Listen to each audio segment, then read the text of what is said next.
Hello everyone, welcome back once again to Neha's Fun Concept. So today is the English class and we are going to do page number 96 and 97 of My English Reader class first DAV. So what is the topic? The topic is yesterday was a holiday. कल छुट्टी थी. Yesterday का मतलब होता है कल जो बीत चुका. अब जब बीत चुके कल के बारे में बात हो रही हो तो हमेशा was और were का यूज होता है. देखो इसको ऐसे समझो, 3 तरह के काल होते हैं, वर्तमान काल, भूतकाल, भविष्य काल. या फिर आप इंग्लिश में ऐसे समझो, there are 3 tenses that are present, past and future. जब हम आज के बारे में बात कर रहे हैं, प्रेजेंट टाइम की बात कर रहे हैं, तब क्या यूज होता है? इज.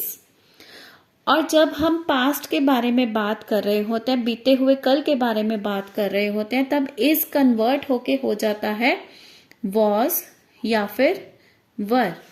फ्यूचर की बात अभी हम नहीं कर रहे क्योंकि अभी हमारा टॉपिक प्रेजेंट और पास्ट के ऊपर ही है. ठीक है, फ्यूचर का आपको अगली क्लास में ज्यादा बताया जाएगा. सो was का यूज कहां पर होगा? जब हम सिंगल के पर्सन के बारे में बात कर रहे हो. और वर का यूज कब होगा? जब हम प्लूरल के बारे में बात कर रहे हो. सिंगल मीन्स 1 पर्सन के बारे में बात कर रहे हो तो was, और प्लूरल मीन्स मैनी पर्सन्स के बारे में बात कर रहे हो तो were. दोबारा से समझो, इज यूज होगा प्रेजेंट के लिए, पास्ट के लिए यूज होगा was और were, was यूज होगा सिंगुलर के लिए और were यूज होगा प्लूरल के लिए. इसको ऐसे समझो अब एग्जाम्पल से. टुडे इज मंडे, आज सोमवार है. Yesterday was Sunday, कल रविवार था.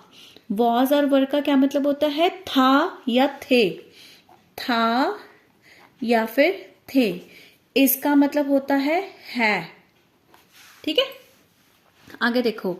There is one toffee in the box, डिब्बे में एक टॉफी है. Yesterday there were 20, कल इस डब्बे में 20 थी. अब वो 20 कहाँ गई? बच्चा सोच रहा है शायद मेरे पेट ने, डॉगी ने खा ली.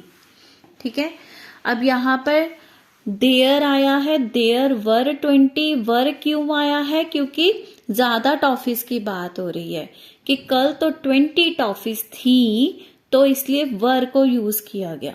ठीक है, आगे देखो. The frock is so clean. आहा, ये फ्रॉक तो बहुत साफ है. Yesterday it was dirty, कल ये बहुत गंदी थी. Dirty means गंदी थी. अब एक ही फ्रॉक है, एक फ्रॉक के बारे में बात हो रही है, सिंगुलर के बारे में बात हो रही है, तो यहाँ पर was लगा है. ठीक है, आपने were और was का कंसेप्ट भी समझते जाना है कि प्लूरल के लिए यूज होगा were, सिंगल के लिए यूज होगा was. आगे देखो. टुडे इट इज रेनिंग, आज बारिश हो रही है. Yesterday it was so hot, कल बहुत गर्मी थी. ठीक है, एक ही डे के बारे में बात हो रही है ना, तो was का यूज किया गया है, were का नहीं. The mango is yellow and ripe, आम पीला है और पका हुआ है. Yesterday it was green and raw, कल ये हरा और कच्चा था. एक ही मैंगो के बारे में बात हो रही है तो हमने was का यूज किया. आगे है do it your self. Right was in the blank space and read the sentences. इन्होंने पहले ही बोला हुआ है कि सारे फिलअप्स के अंदर आप was लिख लो. मैंने लिख के रखा है. ठीक है, अब हम समझते हैं. Once there was a king, एक राजा था ना, एक राजा था, एक समय की बात है, एक ही राजा के बारे में बात हो रही है तो हमने was का यूज किया. For singular was is used and for plural for many were is used. He was wearing a green dress, उसने हरे रंग की पोशाक डाली हुई थी. He was very kind, वो बहुत दयालु था. एक ही राजे के बारे में बात हो रही है. अगर यहाँ पे किंग्स के बारे में बात हो रही होती कि once there were many kings, they were kind, तो फिर हम वर को यूज करते जब ज्यादा राजाओं के बारे में बात हो रही होती. यहाँ पर एक ही राजे के बारे में बात हो रही है. ठीक है, He was very brave, वह बहुत बहादुर था. His son was very small. उसका बेटा बहुत छोटा था. He was very naughty. अब यहाँ पे बच्चे के बारे में बात होनी शुरू होगी कि राजे का बेटा बहुत नॉटी था, बहुत शरारती था. एक ही बेटे के बारे में बात हो रही है.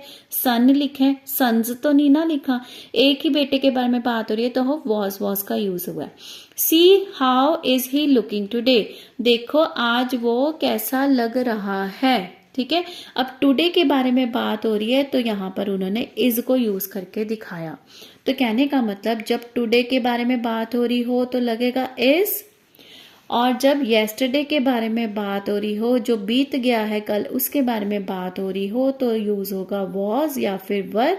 वॉज यूज होगा सिंगुलर के लिए और वर यूज होगा प्लूरल के लिए. ठीक है.